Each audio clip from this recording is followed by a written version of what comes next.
Entonces, ¿crees que el cuerpo humano pueda curarse de cualquier enfermedad o lesión? El cuerpo humano posee de forma natural lo que se llama autorregulación.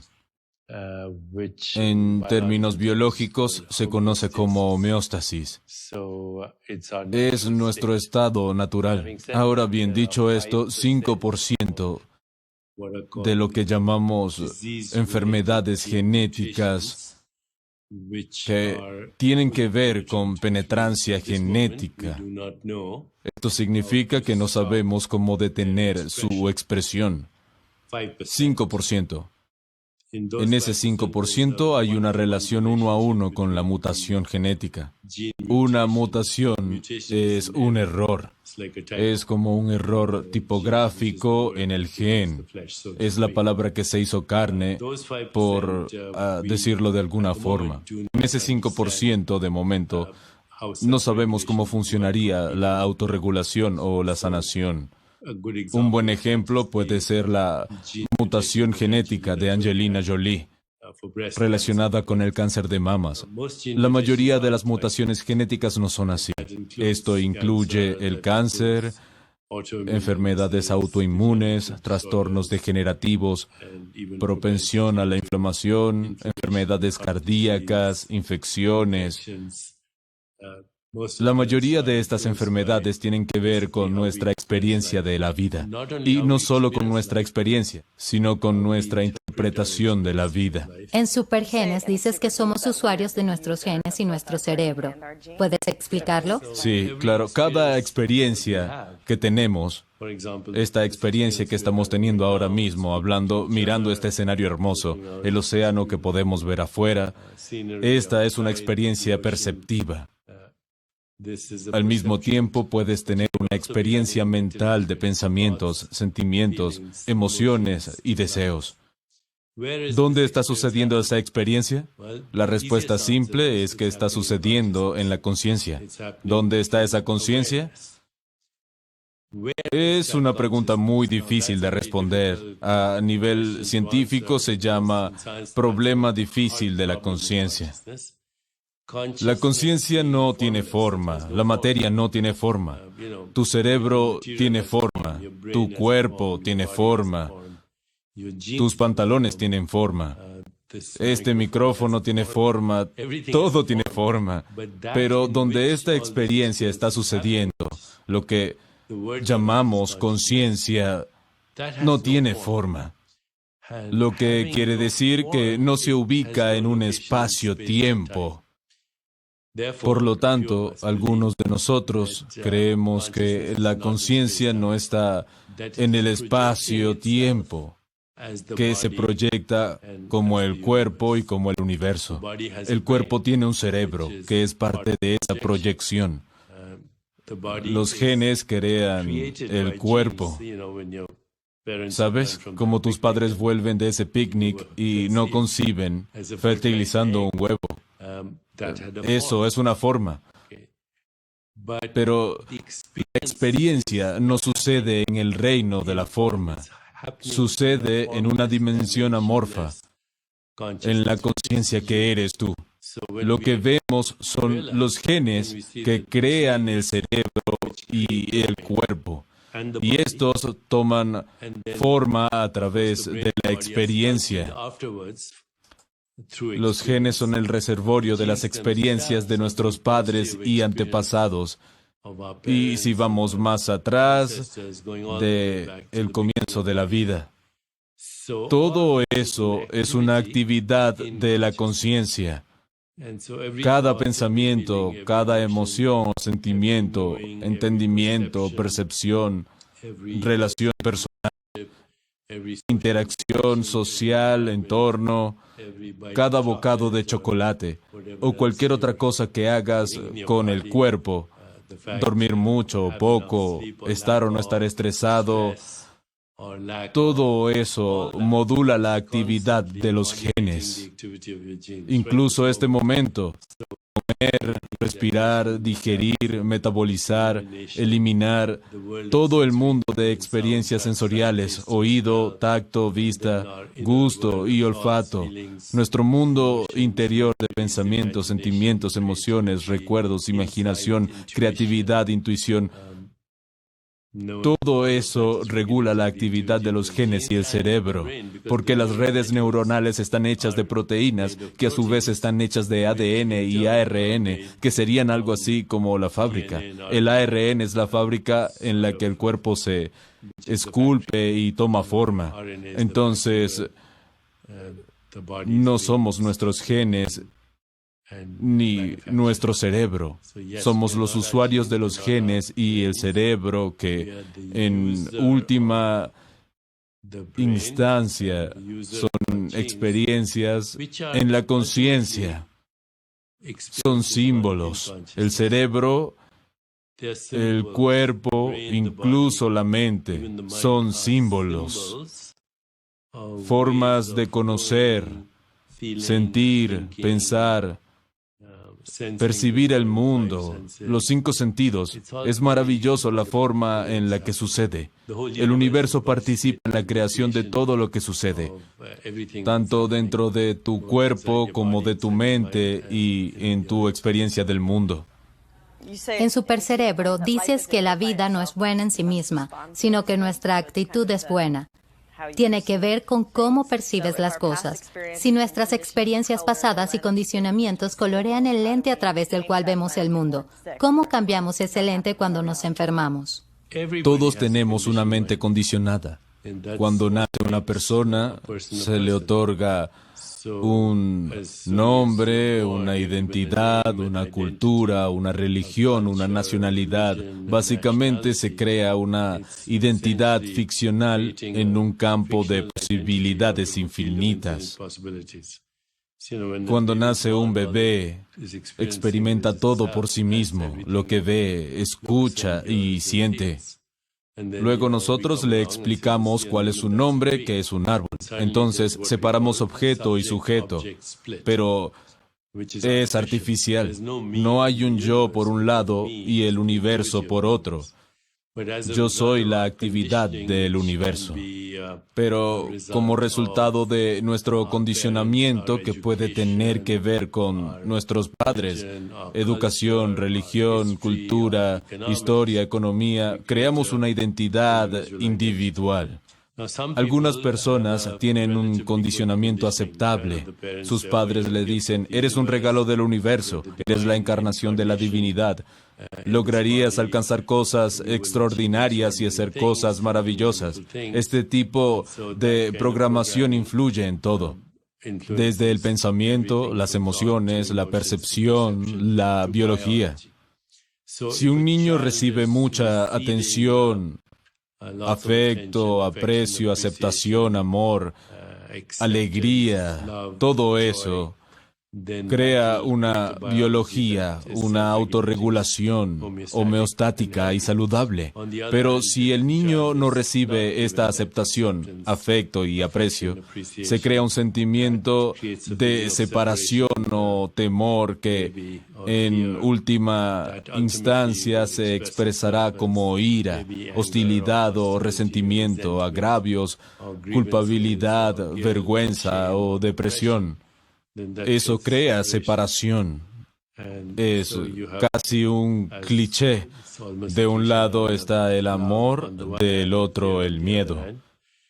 El amor es estar conectado a la vida y el miedo estar desconectado.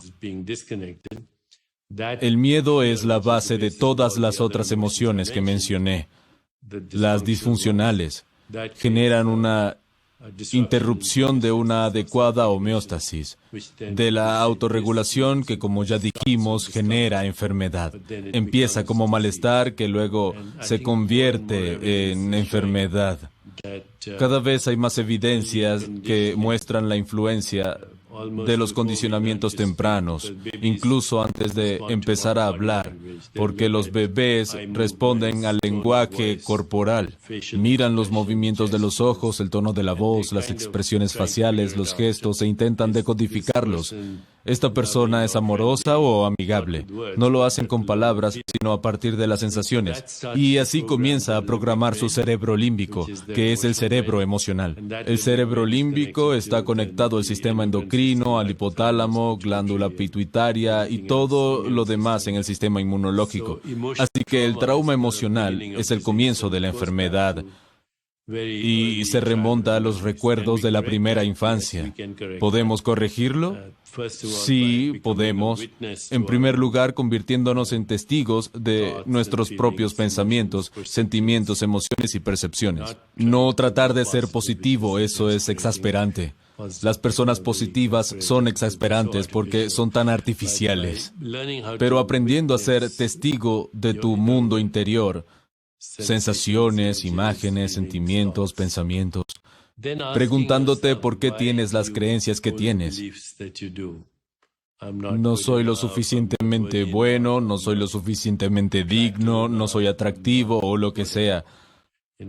Todas estas creencias limitantes que nos enseñan y se programaron en tu conciencia antes de que aprendas a pensar por ti mismo. El 99.9% de las personas no piensan por ellas mismas. Reciclan los pensamientos de otras personas. Su cultura, su sociedad, es una especie de hipnosis, de condicionamiento social. Te programa para resultados muy predecibles, tanto a nivel de comportamiento, de pensamiento, como biológicos. Así que diría que el 99% de las personas o más son robots biológicos que fueron condicionados. Ya sea por cosas buenas o no tan buenas, sufrimiento, alegría o lo que sea.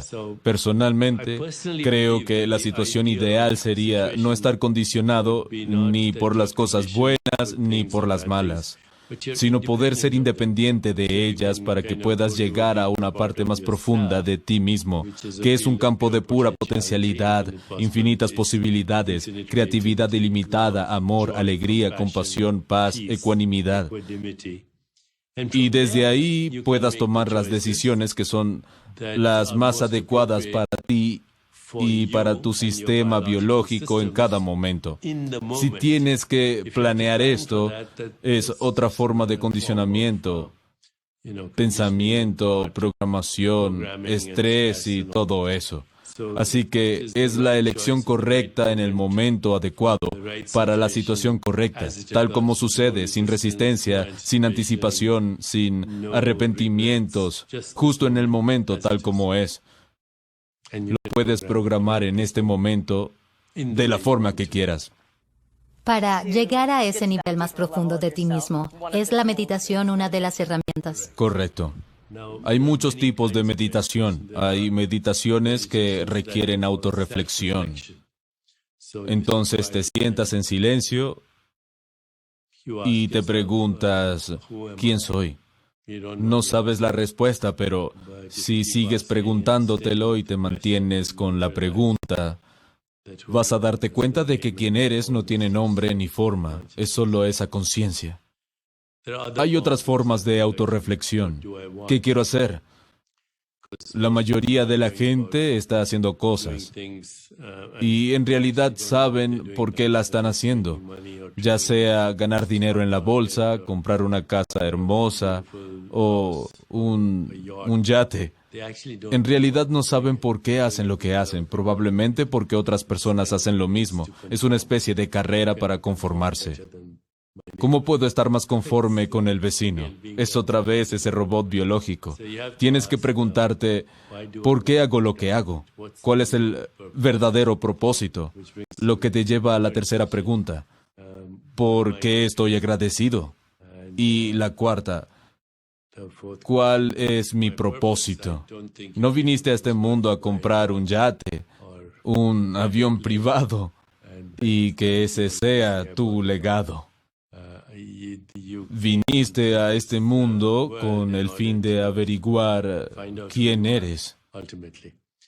Estas preguntas son una muy buena forma de meditar. Hay formas de meditación que consisten en autocuestionamiento. Esto implica cuestionar tus creencias, porque cada creencia es un pensamiento. Las creencias encubren la inseguridad, ya sea que creas en Dios, ángeles, son una forma de encubrir. Si te pregunto si crees en la electricidad, me dirías que no tienes que creer en ella, sabes que es la causa de que el micrófono funcione. Crees en la gravedad. Si Dios es real o cualquier cosa es real, entonces no hay necesidad de creencias. Se requiere la vivencia y el conocimiento. Tienes que cuestionar cada creencia, incluyendo que eres un cuerpo, o una mente, o una persona. Tienes que cuestionarlo. Es otra forma de meditar. Una tercera forma de meditar es la que hoy en día se conoce como mindfulness o conciencia plena, aunque no es una buena palabra porque no usas tu mente, sino que estás practicando la toma de conciencia. La toma de conciencia de un pensamiento no es un pensamiento. Conciencia de tu cuerpo, conciencia del interior de tu cuerpo. Estas son tecnologías yógicas.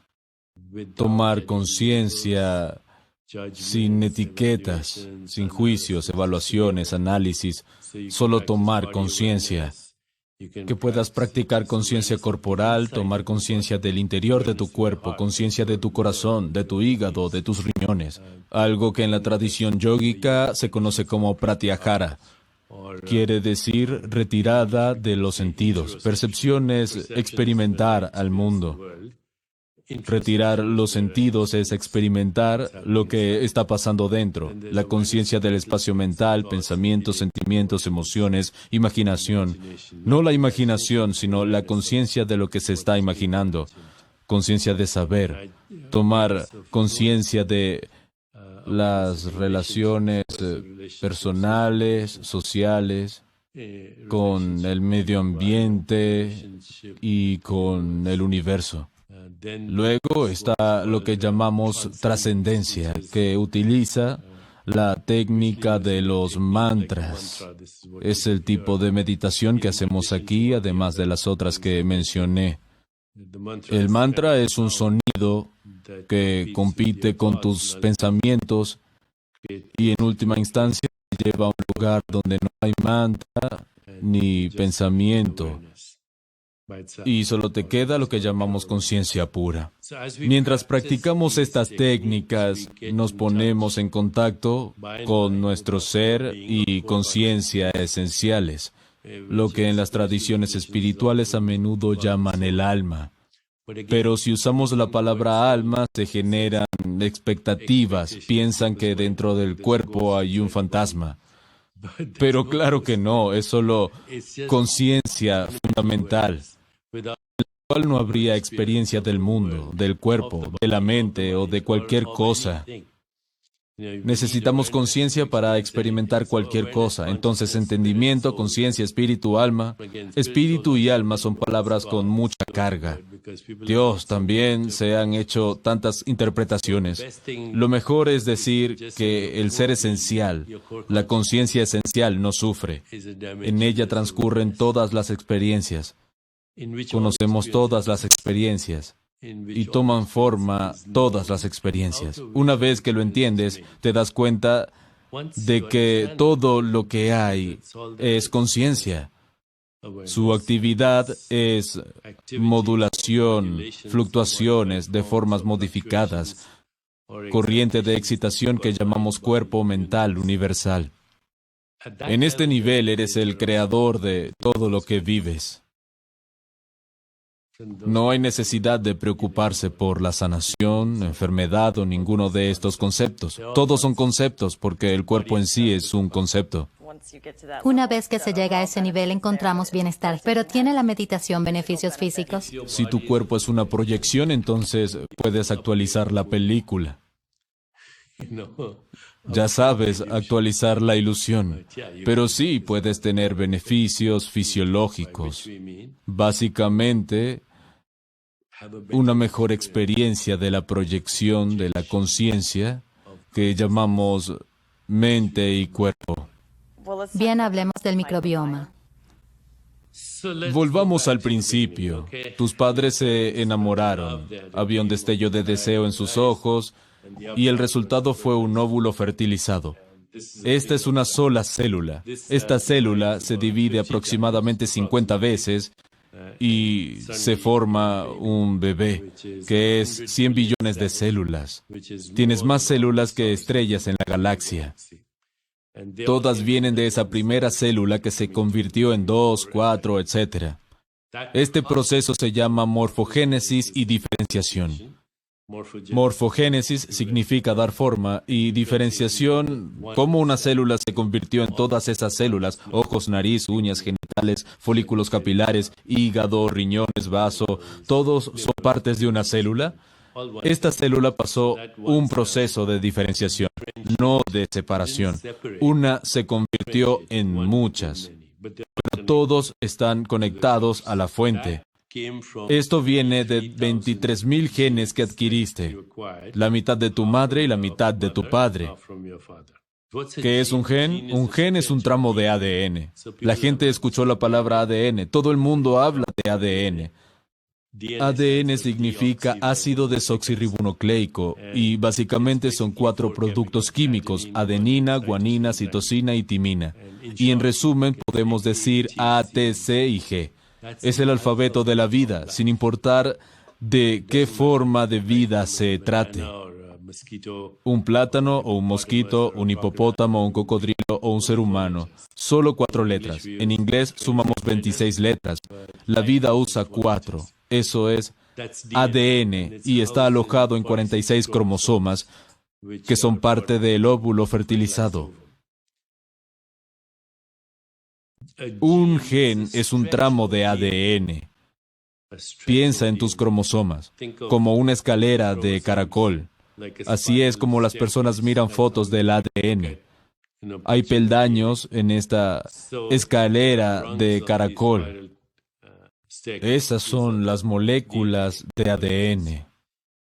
Hay un tramo de esa escalera que codifica una unidad de tu herencia. Tienes un gen para los ojos claros, para el cabello rubio, para los ojos azules. Algunos tienen un gen para la nariz que tenía Napoleón, cosas así. Así que el gen es un tramo de ADN. Tu cuerpo, sin embargo, no es solo este o aquel gen. Es una sinfonía, una orquesta, una historia creada de estas palabras. Literalmente, la palabra se hace carne, por así decirlo. Obtuviste 23,000 genes de tus padres. Así que cuando naces, siempre que no sea por cesárea, esto ocurre los días de semana, porque los fines de semana los médicos están jugando al golf. Pero si no llegas al mundo a través de una cesárea, mientras estás saliendo al mundo, respiras e inhalas secreciones vaginales de tu madre. Esto se conoce como transmisión vertical del microbioma, porque estas secreciones tienen alrededor de 2,000 especies de bacterias diferentes. Y si cuentas el número de genes, son 2,2 millones. Tus padres te dieron 23,000 genes. Pero en tu llegada al mundo adquiriste 2,2 millones, que son bacterias de la madre tierra. Siempre que no estuviera contaminada con antibióticos y esteroides, productos químicos y pesticidas, en teoría, la madre tierra te dio 2,2 millones de genes. Esto se llama transmisión vertical del microbioma. Está en tu piel porque estas secreciones te cubrían. Las tragaste, las inhalaste. Llegaste al mundo con 23,000 genes de tus padres y 2,2 millones de genes resultado de la interacción con tus padres, tus hermanos y el arrullo, acurrucarse, tocar y besar, lamer y amamantar. Todo eso es una interacción entre tu genoma, este microbioma, y, por supuesto, las experiencias de la vida. Esto crea una tercera estructura, una hoja de proteínas llamada epigenoma que regula la actividad de tus genes. Lo que llamamos supergenes en nuestro libro es la actividad integrada de los genes de nuestros padres y el microbioma, nuestro verdadero yo. Técnicamente hablando, eres solo unas pocas células que cuelgan de una colonia de bacterias. Y el epigenoma que surgió como resultado de la experiencia. Y estas tres interactúan entre sí. Según todo lo que aprendimos, las 5 cosas que crean integración holística son el sueño, la meditación, la gestación del estrés, el movimiento, particularmente un movimiento que tenga algún tipo de coordinación mental, como el yoga, por ejemplo. Lo que llamamos las asanas en yoga, la palabra asana significa permanecer de la conciencia. Cada asana estimula diferentes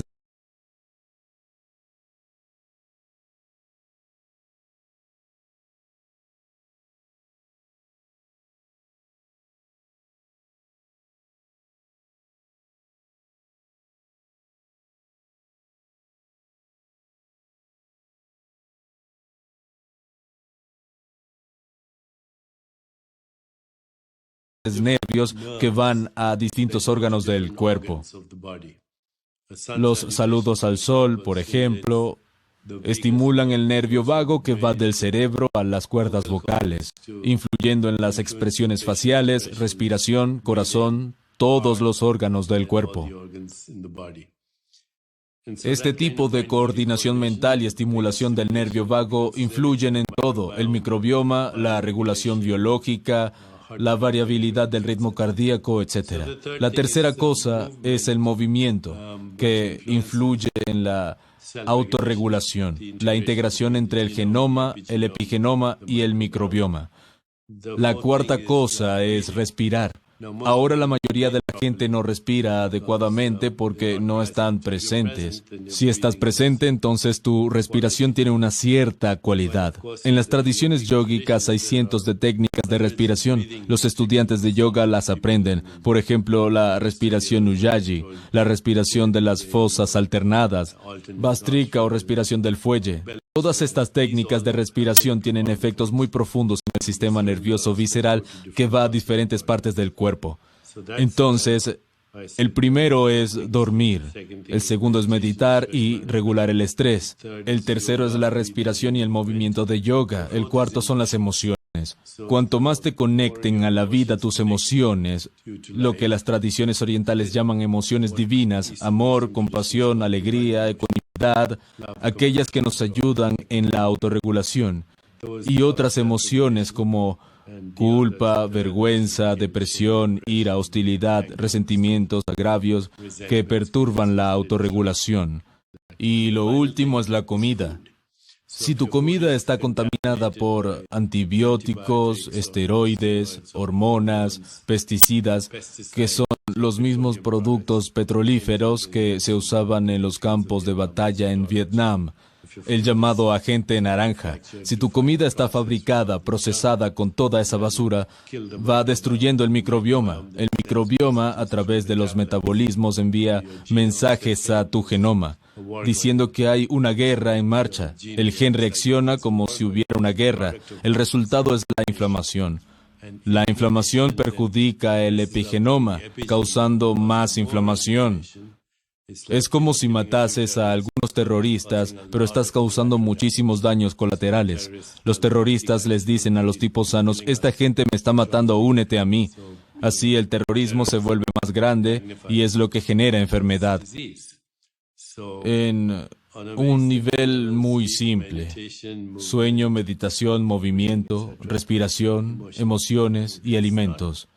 No es tan difícil hacer todas estas cosas, pero la ciencia es muy emocionante. Cuando sentimos dolor físico, sufrimiento, enfermedad, cuando estamos atrapados en el miedo, ¿cómo ponemos nuestra atención en otro lugar? Cuando hay dolor físico debido a una inflamación, una lesión o enfermedad, que el dolor físico requiere que lleves tu conciencia allí. Si solo va a empeorar. Lleva allí tu conciencia. Un poema de Rumi dice: la cura para el dolor está en el dolor. Llevas tanta conciencia al dolor, sin juzgarlo, sin decir, me duele, qué incómodo, me está doliendo mucho. Eso no es conciencia, son pensamientos. La toma de conciencia es la autorregulación. Lo mejor en el caso del dolor físico es llevar allí la conciencia de forma despojada, sin intención, solo atención. Esta es una cosa que puedes hacer cuando tienes dolor físico. Lo otro que puedes hacer es meditar hasta el punto de la trascendencia. Como nosotros lo enseñamos, quiere decir llegar al punto donde no hay mantra ni pensamiento. Solo hay conciencia, trascendencia. No hay dolor cuando trasciendes. Porque el dolor está en el mundo del espacio, tiempo y causalidad. Trascender es ir más allá de eso. Esto es lo que puedes hacer con el dolor físico. Y claro, tratas la enfermedad subyacente. Pero hay otro tipo de dolor vinculado al sufrimiento que no le ocurre a ningún otro animal. Por ejemplo, ¿por qué mi novia no devuelve mi llamada? O cualquier cosa tonta como esa. Cualquier pensamiento. El sufrimiento humano es diferente que el sufrimiento de los animales u otros seres sensibles. Nos gusta cuestionar todo. ¿Por qué tenemos que envejecer? Por ejemplo, hay tantas personas preocupadas por envejecer y terminan envejeciendo más rápido, a pesar de todas las cosas que colocan en su cuerpo para corregirlo. Miedo a la enfermedad, miedo al rechazo, el gran temor a la muerte. Los seres humanos tienen lo que se llama sufrimiento existencial, que está más allá del dolor físico. También puede causar dolor físico, pero que encubre un sufrimiento que viene de no conocer la realidad. En la tradición oriental, decir que no sabes quién eres es aferrarte a aquello que no puedes aferrarte. No puedes aferrarte a una experiencia porque, por definición, la experiencia tiene un principio, un medio y un final. Esta experiencia que estamos teniendo terminará. Hawái, hermoso, terminará en una semana. La experiencia que tuviste como adolescente se fue. No puedes aferrarte a ella. De hecho, no puedes aferrarte a nada técnicamente hablando, pero la gente lo intenta y sufren. Se aferran a una actividad, a un verbo. Piensan que es un sustantivo, pero es un verbo. No te puedes aferrar a una actividad. Es como tratar de aferrarte a la brisa o tratar de contener la respiración y ahogarte. Esta es la segunda causa de sufrimiento. La primera es no saber quién eres. La segunda, aferrarse o agarrarse a lo que no existe, lo que no es permanente. La tercera es el miedo a lo transitorio que viene de esto. La cuarta es identificarte con una identidad social, inducida y ficticia, llamada ego. La quinta es el miedo a la muerte. Estas son las principales causas del sufrimiento humano. La única cura es encontrar tu identidad esencial, más allá del tiempo y el espacio. A falta de una palabra mejor, es lo que llamamos alma. Si pierdes tu alma, sufrirás, pero si te conectas con tu ser esencial, puedes tener el goce de la experiencia sin quedar atado. Cuando quedas atado a una experiencia, en las tradiciones orientales, decimos estar atrapado en el karma. Y estar atado en el karma es sinónimo de sufrimiento, pero ser independiente del karma es creatividad. Creatividad es lo opuesto a karma. es la sanación definitiva. Hay sanación en el plano físico, psicológico, emocional, pero en última instancia la sanación completa solo viene del sentimiento de totalidad, de despertar la memoria de quién eres en esencia. Salud, sanación, totalidad, sagrado, todas son la misma palabra. Me encanta cuando hablas de cómo tenemos nuevos yos a diario, nuevos órganos, partes del cuerpo cada semana, cada mes. ¿Es la mente la que sostiene la enfermedad? Buena pregunta. Si recuerdas que nuestro cuerpo es una actividad, en el universo solo hay actividad, nada se detiene, excepto tal vez en un museo. Incluso los museos desaparecen después de un tiempo. Había grandes museos que ya no existen, a menos que seas un cuerpo momificado y siempre y cuando seas parte de un universo vivo, todo es actividad. Es algo parecido a un río, pero no es lo mismo.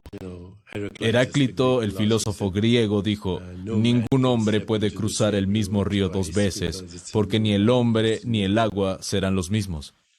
Así, tal cual, no puedes entrar en el mismo cuerpo dos veces, tu verdadero yo, porque en cada momento estás comiendo, respirando, digiriendo, metabolizando, respirando, inhalando, exhalando, pensando. Tu cuerpo es actividad constante. Nunca tienes el mismo cuerpo que tenías hace un rato. La última vez que vine a Hawái traje la misma maleta, pero no el mismo cuerpo. Aquel era un cuerpo diferente, reciclado. Mi maleta tiene mayor vida útil. Dependiendo de a qué nivel quieras verlo, el cuerpo se enciende y se apaga. Significa que nace y muere. Depende de la escala que lo mires. Si hablamos de partículas subatómicas, rebota aquí y allá a la velocidad de la luz. Entonces, si miro para allá y te vuelvo a mirar, tu yo cambió. A nivel molecular y de átomos, el proceso es más largo. Cada 5 días renuevas tus células estomacales. Una vez al mes renuevas la piel y la vieja muere. A no ser que tengas piel de cocodrilo, en cuyo caso se reciclará más despacio. Tiene que ver con el ritmo de reciclaje que varía según las partes del cuerpo. Tu esqueleto es nuevo cada 3 meses. Incluso el ADN, que guarda recuerdos de millones de años de evolución. La materia prima del ADN es carbono, hidrógeno, oxígeno, que vinieron de una estrella, de alguna galaxia. Se recicla cada 6 semanas. En un año reciclas el 98% de tu cuerpo. Podrías decir, se ve igual al modelo de la temporada anterior. Bueno, no es así. Si miras cuidadosamente, este modelo es un poco más viejo que el de la temporada pasada. A menos que estés practicando trascendencia y podrías parecer incluso más joven que el año pasado. Lo que se recicla es la memoria. Karma. Podríamos decir el condicionamiento, porque eso es el karma, la mente condicionada. Entonces se recicla. Las células del estómago se renuevan cada 5 días, pero recuerdan cómo hacer ácido clorhídrico. Las células del ADN se reciclan cada 6 semanas, pero recuerdan la historia de la vida. Incluso tu esqueleto se recicla cada 3 meses. Entonces, ¿qué significa reciclar la memoria? ¿Dónde está la memoria? En la conciencia mucha de la memoria está condicionada, ¿sabes?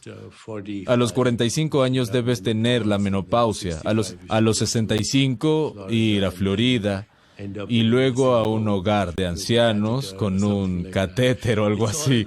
Todo este condicionamiento se recicla. Cuando la gente me escucha hablar, pienso que no es cierto, pero es así. Si quieres cambiar tu cuerpo, incluso tu apariencia física, tienes que trascender a ese nivel que está más allá de la memoria, porque no se puede borrar la memoria. Si la memoria está en la conciencia y la conciencia no tiene forma, entonces no se puede borrar la memoria. Lo que puedes hacer es ir a un nivel más allá de la memoria y desde ahí introducir nuevos recuerdos, como estar en Hawái, pasándolo bien, enamorarse, escuchar música o poesía, bailar, cualquier recuerdo que pueda estar más en primer plano y los recuerdos traumáticos en segundo plano. Están ahí, pero a la sombra de los recuerdos alegres. Entonces tienes una oportunidad de reinventar tu cuerpo, resucitando tu alma. No hay otra forma. Si un ser querido te dice, mi doctor me acaba de decir que tengo una enfermedad terminal, tengo cáncer en estadio 4, ¿cómo lo guiarías en ese proceso? Siempre le digo a mis pacientes que crean en el diagnóstico, si fue validado. Si alguien tiene cáncer, deberías escuchar y tal vez obtener una segunda o tercera opinión. Si está validado, lo tienes. Cree en el diagnóstico y haz algo al respecto, pero no creas en el pronóstico. El pronóstico es cuando alguien dice, tienes 3 meses de vida, o el 60% de las personas mueren en 6 meses. Es como decir qué temperatura hace en este momento en Nueva York, solo por saber que en la temperatura promedio es de 75 grados. Eso no dice la temperatura ahora. O si eres de Honolulu y tus ingresos son de $100,000, pero el ingreso promedio es de $60,000. No hay correlación. Nadie puede predecir tu pronóstico, número 1. ¿Por qué no elegir el mejor pronóstico entonces? En segundo lugar, reconocer el hecho que mencioné anteriormente. Solo el 5% de las enfermedades tienen que ver con mutaciones genéticas, según nuestro estado actual del conocimiento, lo que significa que en el 95% de los casos podrías hacer algo para cambiar el resultado de tu enfermedad. Eres un participante. En primer lugar, diría que obtengas más información que la que tu médico te da. Busca en Google, ve a la Biblioteca Nacional de Medicina, busca en PubMed y toma todo lo que puedas de ahí. Algunas cosas te harán sentido, otras no. Lo sabrás intuitivamente. Explora todo. En la mente, medicina corporal, sanación espiritual, el mundo de las hierbas, la dieta y los alimentos, la medicina, medio ambiente, todas las cosas que generan una experiencia de vida. Al mismo tiempo, en las etapas agudas de la enfermedad, utiliza lo que se llama medicina mecanicista. Si tienes una infección con un montón de bacterias dañinas, tienes neumonía, ese antibiótico puede ayudarte a remontar, pero no va a influir en tu percepción de la infección o en la probabilidad o no de contraerlo nuevamente.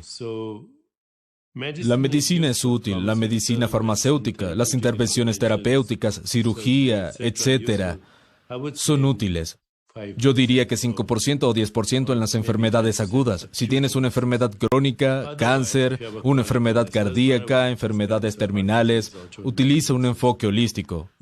Significa todo, desde la mente, el cuerpo, las emociones, relaciones, experiencias sensoriales, sonido, tacto, vista. Todos los sentidos son una dosis de nuestra farmacia interna. Aromaterapia, musicoterapia, terapia sonora, sanación energética, incluso sanación distante. Todo esto actúa a nivel de la conciencia.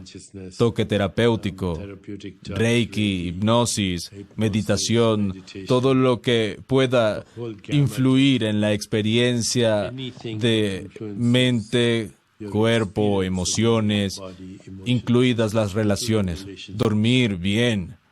No creas en el pronóstico. Todos vemos mejoras espontáneas en enfermedades cardíacas, por ejemplo. Ahora estamos empezando a verlo en otras enfermedades y, finalmente, ve más allá de tu miedo a la muerte, porque la muerte llega para una experiencia, no para ti.